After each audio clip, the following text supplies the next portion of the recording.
पावसाळ्यात आपल्या त्वचेची विशेष काळजी घ्यायला लागते, कारण आधीच पाऊस आणि त्यात ह्युमिडिटी, त्यामुळे काही इन्फेक्शन्स आणि बाकीचे पण काही आजार होण्याची जास्त शक्यता असते. आणि हे आजार आपल्याला होऊ नयेत किंवा आपलं ओव्हरऑल हेल्थ चांगली राहावी याच्यासाठी काही उपाय करण्याची गरज असते.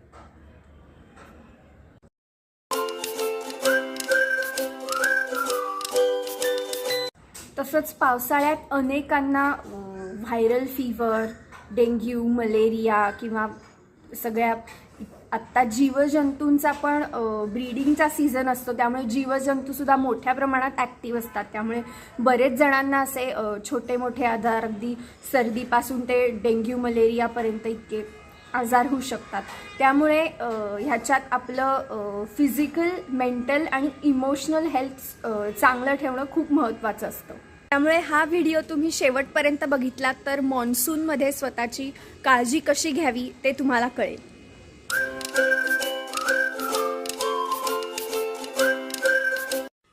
पावसाळ्यात टेम्परेचर कमी झाल्यामुळे आपल्याला फ्रेश वाटतं, पण याच्यामुळे आपल्या बॉडीमधल्या वॉटर लेवल्स कमी होतात. त्यामुळे योग्य प्रमाणात पाणी प्यायलं पाहिजे.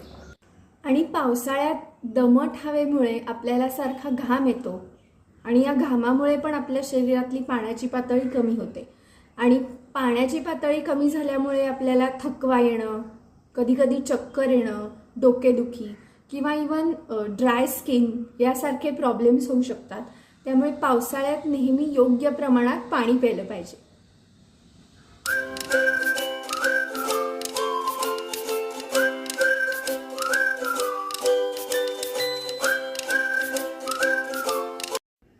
दमट हवेत बॅक्टेरिया आणि बुरशी वाढण्याची शक्यता असते.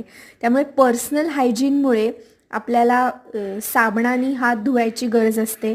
साबण जर कधी अवेलेबल नसेल तर सॅनिटायझर किंवा पेपर सोपचाही तुम्ही वापर करू शकता. आणि आपल्या आजूबाजूचं वातावरण स्वच्छ आणि कोरडं ठेवल्यामुळे तिथे बॅक्टेरिया किंवा अजून मायक्रो ऑर्गॅनिझम्स तयार होत नाहीत.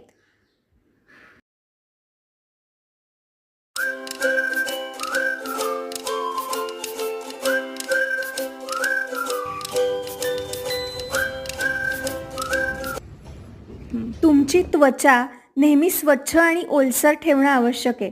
त्याच्यासाठी दिवसातनं 2दा क्लिन्झरचा वापर करून त्याच्यावर मॉइश्चरायझर लावा आणि त्यामुळे त्याच्यात धूळ किंवा घामामुळे आपली पोर्स बंद होणार नाहीत आणि चेहऱ्यावर फोड येणार नाहीत.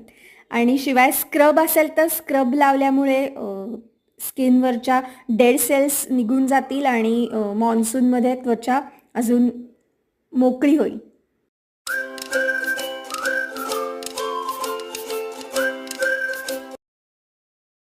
आणि पावसाळ्यात आपल्या आहारात सीझनल फ्रूट्स आणि हिरव्या पालेभाज्या यांचा समावेश असावा, कारण याच्यात मोठ्या प्रमाणावर व्हिटॅमिन्स आणि अँटीऑक्सिडंट्स असतात. म्हणजे तुम्ही पेर, सफरचंद, गाजर आणि हिरव्या पालेभाज्या कोणत्याही खाऊ शकता. आणि याच्यामुळे इम्युनिटी वाढते आणि मी मगाशी सांगितलं तसं सर्दी खोकला होण्याचा हा सीझन असतो. त्यामुळे असा चौरस आहार घेतला तर सर्दी खोकला पण होत नाही.